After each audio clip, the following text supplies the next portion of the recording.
Hello, everybody. It's Dr. Fred, and welcome to the next exciting episode of The Healthy Healer. The Healthy Healer is a podcast that I created in order to deal with people, in order to have you actually get to meet people who have become healthy healers. And what I mean by that is that at some point in time, they went through their own particular issues, usually issues that are based in their own humanity, and then climbed their way out of it, or got help with their way out of it, or found their way out of it, and then decided to come back to being a healer, which is where they started off in the first place. But this time more refined and more redesigned and more prepared for what was really so and what was really on the agenda, and how they would move forward as the healer they intended to be in the first place. So today we have an awesome guest that I'm going to introduce you to. This is Andrea Nicholson is my guest today. And Andrea has her own story of how she became a healer. It's pretty interesting and rather unique as I see it. An opportunity for us to really get how walking through your own life and facing your own traumas and your own challenges, your own hurdles and your own obstacles, and then actually overcoming them can often lead to you becoming someone who is prepared and, in fact, interested and passionate about healing people. Andrea, I hope that describes you fairly well, at least on the onset. Welcome to The Healthy Healer. It's great to have you as a guest this afternoon. Hi, thank you so much. Yes, that was a great explanation. And I think a lot of us in the field would feel that same way. And I'm really excited to be here. I think this is going to be a lot of fun. Okay, cool. Well, let's talk a little bit then. So let's get to know you a little bit. Tell us a little bit, you answered a questionnaire and I got to learn a little bit about you, a little bit about, your history as a forensic scientist and where things have gone since then.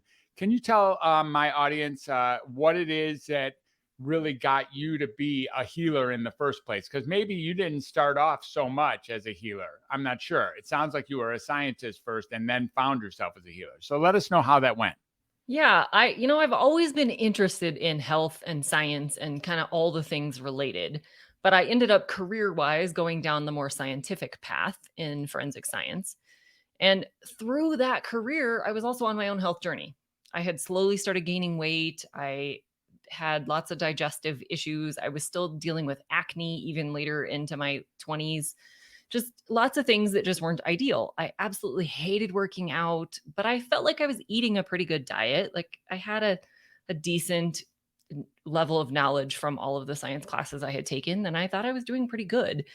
Through my employer, we actually got access to a really comprehensive cardiovascular panel because heart disease is really high in law enforcement. And so our sheriff at the time was really big on trying to help people deal with that before it became, a heart attack or death. And so he offered up this greatly discounted cardiovascular panel that included EKGs and carotid scans and just all these things that most of us would never get. And in my mid 20s, I was shocked at how poor my results were. I already had plaques forming. I had advanced arterial age. Like it was going in the wrong direction. And I have a really significant heart disease family history, of which, especially the women, everyone dies young, but the women die especially young, like less than 50. Wow. Okay. And so that was in the back of my mind as something I was worried about anyway. And then to Right. get these results and see how horrible it is, that's what really set my path. And so that's what Okay. got me started. All right. So it got you started. What was the next step? You find out that you got these obnoxious lab values. What do you do after that? Yeah. So I asked the doctor, the doctor who's reviewing these results with me, like, what do I do? And he honestly was not much help. He had Yeah. all these advanced tools and all these cool things, but he was like, basic advice, exercise, lose weight if you had any. I was like 30 pounds overweight, so I wasn't in the obese category by any means. And so he was like, well, you're a good weight and, don't start smoking Don't and eat start. a heart healthy diet. Like Don't start super generic. smoking. Yeah. Right. It's a good Super one. generic advice, not really helpful at all. And I looked at my life and I'm like, I feel like I already am eating a heart healthy diet. I'm already at this point, I had actually started working out. I had started losing some of the weight just by some changes, but I was like, all right, I guess I'll double down. So I did 2 workouts a day, Yeah. cleaned up my diet even more, went into all the whole grains and, lots of vegetables, cut the saturated fats, cut the fat content in general, really monitored my calories, did like all the things. Ultimately, throughout that year, ended up transitioning to a fully vegetarian diet. Went back a year later Had the exact same panel done again, and it was worse.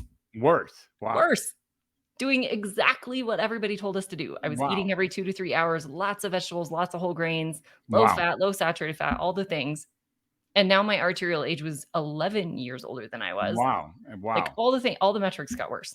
And I Yeah. still had all the wrong kinds of cholesterol, not only elevations, Sure. but I had the most risky profile of Right. lipids. Hmm. It was just terrible. Okay. And So still no now, answers. yeah. So, and did you go back to the same doctor? Did you find yourself going back to the same dude? It was the panel was through that same doctor, Okay. so I was kinda left to his advice based on this, the screening was through his office, so I didn't really have a choice on that piece. So, But and his advice remained, make sure you don't start smoking and yeah, you keep yeah, eating vegetables and fruit and mhm. all that and watch your saturated fats and Yeah. yeah, Thankfully, he didn't push statins or any of the drugs at that's me. I been don't think good. my levels were that bad that that Yeah, was the recommendation. A lot of people did get that advice. for sure. But yeah, he still was no help when it comes to diet or lifestyle. It was all just this high level, generic, basic advice that clearly wasn't working.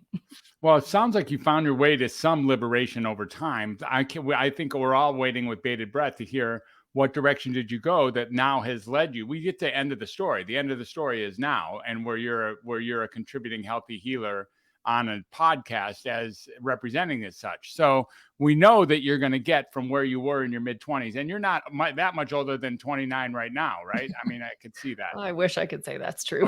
Okay, so maybe you have a few years past 29, Yeah. but the opportunity for us now is to learn about the transformation that you took place from your mid or late 20s till now, and it sounds like this had to be fairly immediate because things were getting pretty dire on that second visit. Yeah, they definitely were not going in the direction I wanted them to go, and it was really starting to scare me. And so I really finally used my investigator skills. I put on the same skills I was using as a forensic scientist to investigate crime scenes and really started digging in. I read the literature, It I is a crime talked to scene. It is a crime scene, it Andrea. is. Yeah, it's a Totally a crime mystery. scene. It's a Yeah, health mystery. it's a Sherlock Holmesian super Exactly. duper crime scene Yeah. for sure. So I read the literature. I talked to other people in the same boat that were equally frustrated with their own journeys. I talked to lots of different medical professionals. I talked to and ended up finding I didn't even know there was this whole world of functional medicine and holistic healthcare. Ended up talking to a lot of people in these industries that gave me different information that kind of pointed to why the standard advice wasn't working, enlightened me to other testing that I could be doing that would give me more clues instead of the standard stuff that, most doctors are running that I could then combine with this higher level lipid panel. And so I did run deeper blood work and stool testing and, all these other functional tests and found that I had a lot of other deficiencies that this Mm, super healthy vegetarian plan that I was on, it was whole vegetables. This was not Oreos and Doritos. This was good quality vegetarian diet, but I had lots of nutritional deficiencies. I see. Yeah. I had digestive dysfunctions. I didn't even know it. I was chronically constipated. I had no idea that was all I'd ever known. Right. I You didn't poo you know. poop 3 times a week. That's the way it goes. Something like Yeah. that. Well, Yeah. that would have been a great week. Yeah, that would have It been was really bad. yeah. I didn't know. That's all I'd ever known. And so Yeah. through this process, I ended up learning a whole lot of other things about my body that I didn't even know. I had Mhm. insulin resistance developing. I had a lot of digestive dysfunction related to gut infections. Mm. So, like, I uncovered all of these pieces of evidence that pointed to what the problem was. Mhm. And then that gave me the ability to then target those things and fix it. And that's what ultimately turned it all around. Okay, so what kind of physician or nutritionist or clinician were you seeing at that time that kind of went, if you dare say, over and above the allopathic physicians, like gold standard, super duper lipid panel based cardio lab sequence? Yeah, I worked with quite a few actually. I had ended up kind of making friendships with lots of them. So I worked with functional medicine doctors, I worked with other nutrition professionals, I worked with just several holistic practitioners to kind of glean the little bits and pieces that they all had because everyone's got their own approach. Everyone's Mhm. got their own way of looking at it and everyone's got their own specialty. And since I had gut issues and insulin resistance issues and heart issues, I didn't really feel like any one person was going to have the answers. And so I ended up working and taking opinions from lots of different people. Okay. And were you then your chief integrator? There had to be some. You were the one who listened and decided which things you would follow and which things you would set aside. Yep. That's And exactly what I did. did you find one approach a little bit more positively contributing than the other with all these different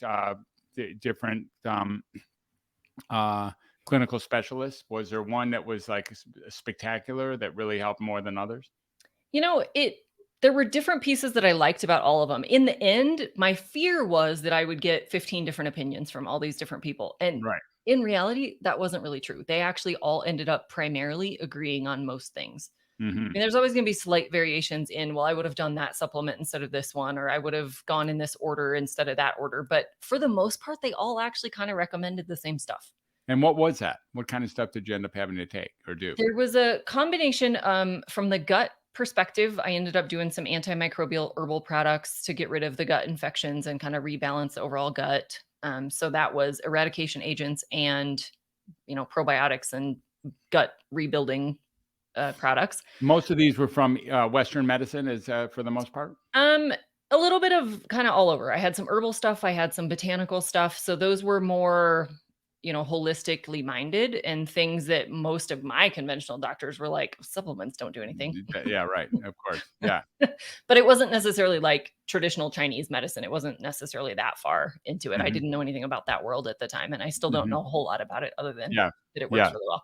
Yeah. It does work. Um, so that was what I did for the gut health. For the insulin resistance and the weight, I ended up actually implementing intermittent fasting and Hmm. actually increased my protein intake. So I've ultimately gone back to eating more of an omnivorous diet, not a vegetarian diet, Hmm. really increased my protein and healthy fats. That was Hmm. part of the problem with the Yeah. nutritional deficiencies was if you're not eating fat, you're not going to absorb fat soluble vitamins. Right. And so I was low in vitamin D and, all the fat soluble vitamins. And then that also has an impact on how well you can digest proteins Right. because Hmm. proteins and fats often go together and they stimulate the same things in the digestive system or some of the same things anyway. Yeah. And so I implemented some of those things dietarily. And then just by fixing those things, by fixing the insulin resistance, the gut health, and reducing the overall inflammation, the heart disease picture went away. Interesting. So yeah, it's almost like secondarily, like the idea of inflammation and insulin resistance and gut issues. That it really wasn't a heart thing to speak of in the first place. It was more Right. like the heart was being dragged around by these other issues. Exactly.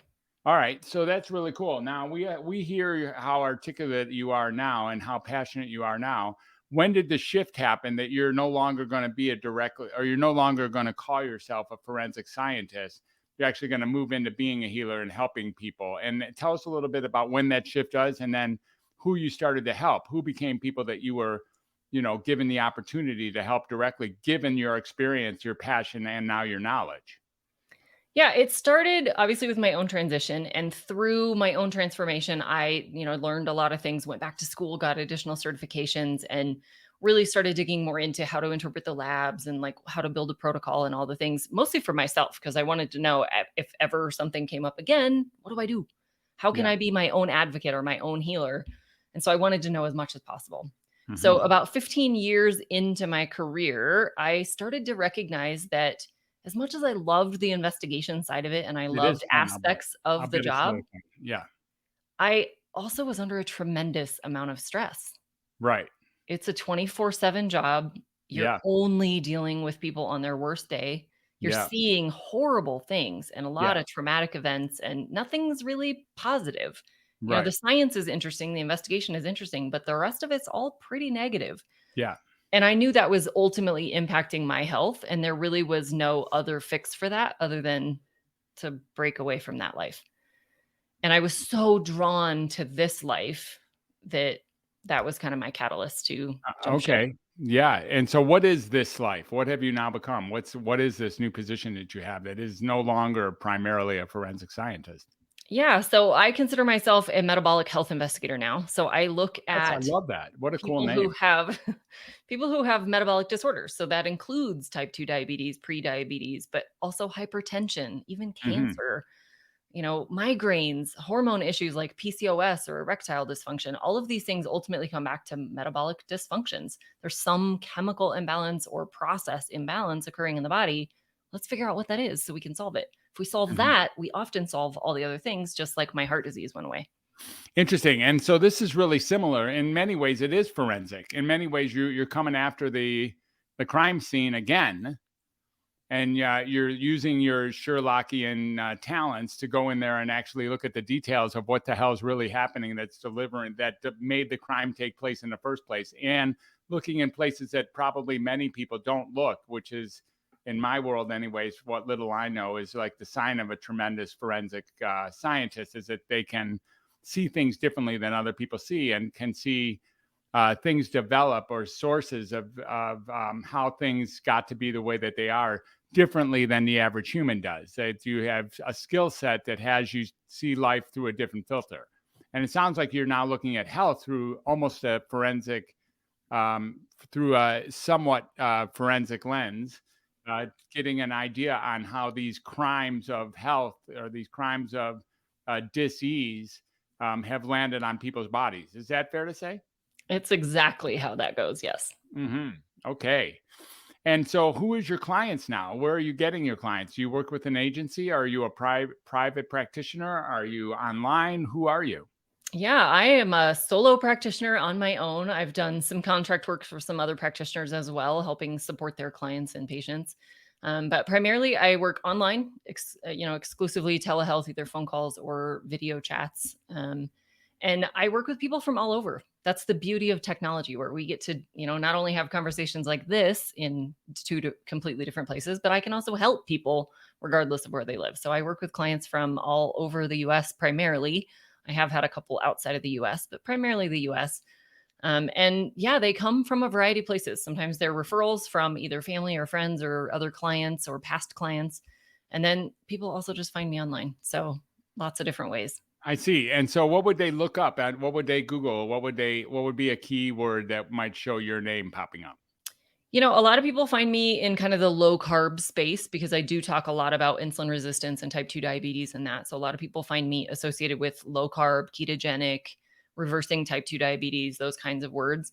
And then from the digestive side of things, since I also have a history in that, a lot of people do find me related to diarrhea, constipation, IBS, those kinds of things. So I it see. just sort of depends on the problem that they're dealing with. And surprisingly, a lot of my clients, like I did, have all of the above. Yeah, right.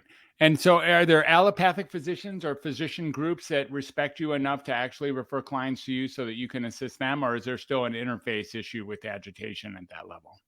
There are more and more allopathic physicians that I think are learning the value of this, that, they just, in their traditional medical school, they're just Just not didn't taught these learn. things. No, we They just just don't didn't know it. learn. It's not their fault. They had Not a our lot of other things to learn, and this just wasn't part of that That's right. schooling. I think more and more of them are, especially the younger generations of doctors, are more exposed to that even before they go to medical school. So they're more aware of the impact of nutrition and health and lifestyle. And so I think it is becoming more and more common. Primarily, the ones I've directly worked with have been more functional minded or holistic, and they're not really in the allopathic model. Although there are some functional MDs that do still do kind of both sides of it. They still prescribe and do procedures as well as supplements and functional testing. So there's Mhm. definitely some that kind of straddle the line between the two. And do you use supplements or bioequivalents, or what? How do you do that with the hormone imbalances? Is there something? I guess what I really want to know is, how do you get, if there's medicines that require prescriptions or require some form of? First of all, are you ever suggesting medicines that require prescriptions? And if so, who are you collaborating with to make sure that that gets done? Yeah, there are definitely conditions where medications are at least worthy of exploring, or in some cases are required. There are some meds that people are already on that they really can't ever come off of, and that's just condition specific. So if that were to arise, I would recommend that they go see whoever their prescriber was, or whoever would be responsible for prescribing that. If that's their GP, if that's their endocrinologist, whatever that looks like. So I would just make the referral for them to go see their own doctor, or find a doctor that can do that for them. And then I'm happy to work with that professional as well, to kind of make sure we're all on the same page and we're not conflicting or, doing anything like that. Mm-hmm. So I don't directly say, like, you need this prescription, go find it, but this is the kind of thing you should go see your doctor for. Or this is the kind of condition that they often prescribe medications for, and you should talk to your doctor about it. That's kind of where I leave that. Okay. As outside of the true pharmaceuticals, in the nutraceuticals or botanicals or herbal remedies, I do use a lot of these products. My goal, though, is to try to get people off of as much as they possibly can. Yeah, I don't of want you course. taking anything that you don't absolutely need. So, generally speaking, I recommend short term things to kind of help the body rebalance, with the goal being that that's short term and we can get you back off of it. There are Right. some things that you might do better long term, either because of genetic issues or you just don't particularly care for a type of food. And so you're lacking in some nutrition. Like there's reasons why you might stay on things long term.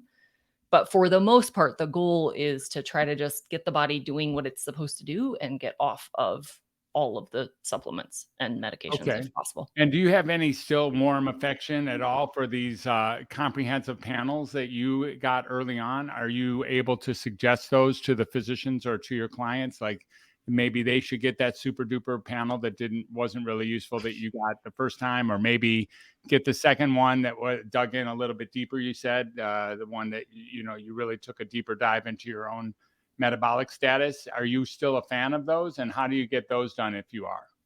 Yeah, I think there is a time and a place for some of those scans and some of the deeper level dives, especially when people are seeing like their basic panels and they're terrified of their results. Sometimes taking that next step and getting greater detail on what those results really mean can be important. So, like, you might have, say, high LDL, but when you do the deeper level, where they're actually looking at particle size and particle numbers and all of those things, you see that you actually don't have a risky profile.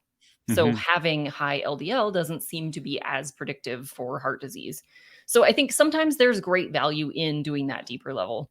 For the most part, though, what I find is if we just get to the foundations, if we get you eating a really good quality diet, if we get you exercising at least some, getting some kind of movement in every day, prioritizing sleep and sleep at the appropriate times, and eating on an appropriate schedule and managing stress. If we deal with all of these things and then deal with any underlying infections or gut issues or metabolic issues, a lot of times those other things go away. And so I Yeah. don't think we necessarily need to start there like I did. Hmm. But I do think there's a time and a place for some of the conventional testing and even some of the deeper conventional testing. And there's certainly a lot of utility in the functional testing because that gives us a lot of what those basic imbalances really are. Hmm. Yeah, makes sense. And okay, so yeah, I had a question that just escaped me. So the idea again is that once you get these tests in order, there's is there Okay, I found this on no, the web for Is There Is There. Check Siri. it out. Sorry about that. That's okay. Yeah. So, and I'm not sure. We'll see if we can edit that one out. I'm not sure if we will or not, but I hope that she can. All right. So, yeah, the idea is there a set protocol once people get to you? Is there some sort of something going on, some sort of detoxification? And I also I guess the other question that I just now recalled that I really wanted to ask about was the power of either creativity, being a creative person as a way of managing stress and, really taking on some of the performing arts or some of the visual arts, or, the power of communication and connection with other Yeah. people, like being of service, or loving your family or loving other people, like being part of the social scene. Yeah, I think that is a definitely underrated component of a healthy journey. I think we're creative creatures and we're community-based creatures. So I think we absolutely need both sides of that. Now, what that specifically looks like can vary widely across the population. So like if we just look at the creativity piece, that might be, like you said, performing arts or, creating something. But it could also be writing or Yeah. dancing Yeah, or even listening to music that's right. can, be enough. You don't necessarily have to be the creator of the creative thing, but just kind of being exposed to those sorts of things. It can also be problem solving because Hmm. there's lots of different ways to solve problems and you have to kind of be creative about how you think about those things. Hmm. So there's lots of different ways to implement that creativity and kind of work on that skill set. On Hmm. the community side, same thing. You have introverts and extroverts, and you have different people's skills and things that they like and don't like. And so that can look differently. That could look like just you and your spouse, or you and your children, or it could be a church. It could be a volunteer group. It could be a school. There's lots of different ways, but we're absolutely connection-based species. And the most successful people in all of life are the ones who have connection. And that was a really hard lesson for me to learn. I pride myself on being a really independent person. I don't need anyone else. I can solve this. I can figure it out. I can do all the things. And when I really look back over my life, the times I've been the most successful in business, in school, in health, in all the things, it was when I got help. It was when I reached out and allowed someone else to guide me or support me or do it with me. That's when it really worked. And so as much as I want to be that independent person and hold on to that, that's not the best way for me to go. And I don't think it's really the best way for anybody to go. I think we need people around us. Right. Yeah. And it's important. It's important not only to have people around us, but be able to submit to the suggestion and be able to follow leaders, be able to be around proximity, be proximity to people who have succeeded in areas of life that we actually wanted to succeed in as well. So being around successful people, or people that have skill sets or have achievements or accomplishments that align with who we hope ourselves to be, can be extremely powerful, and in some ways like directly contagious. Yeah. I love the quote that says we become like the 5 people we spend the most time with. Mm-hmm. It's so true. And so if you want to become something, spend the most of your time with 5 people who've already done that, who are on that path. Exactly. And I would say the same thing is true with the 5 things you spend the most time thinking about. Mm-hmm. If you spend the most time thinking worrisome thoughts, or, feeding into your anxieties, or watching negative TV shows, or surrounding yourself with gossip people, that's not going to serve you as well as spending your time on positive, uplifting, gratifying, positive attitude kind of things, or people or influences. So it's all about how we're filling our minds. Mm-hmm. Yeah, beautiful. And we do have an opportunity to actually take charge of the thoughts that we have. We don't have necessarily an opportunity, as I see it anyways, to take charge of that first thought. That thing comes.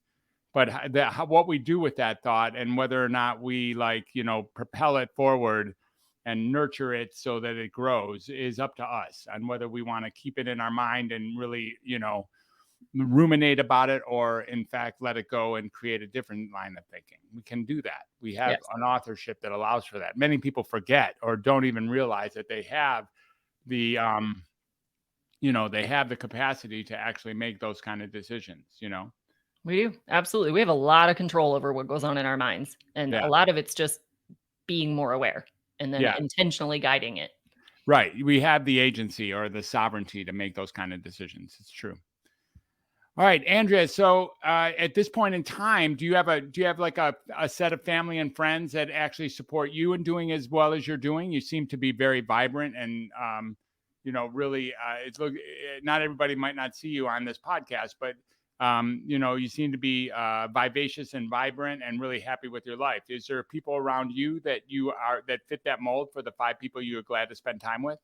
Yes, absolutely. I have kind of an online presence of other practitioners and people that I interact with professionally. And then in my personal life, I have my husband is my biggest supporter. My family are always behind me. And I have a fantastic circle around me. That's fabulous. Great. It's great to hear that.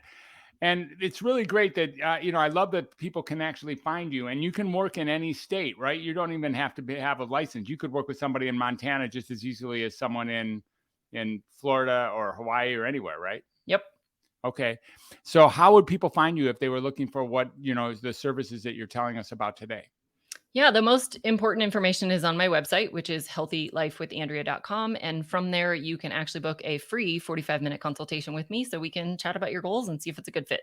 Yeah, that's a great idea. I love that. So the discovery call is a 45-minute call that's probably very valuable, because you learn, even if all they learn is something new about themselves, and what direction they might want to go. If it somehow isn't a good fit, it's still going to be an extremely valuable conversation. So I could see that.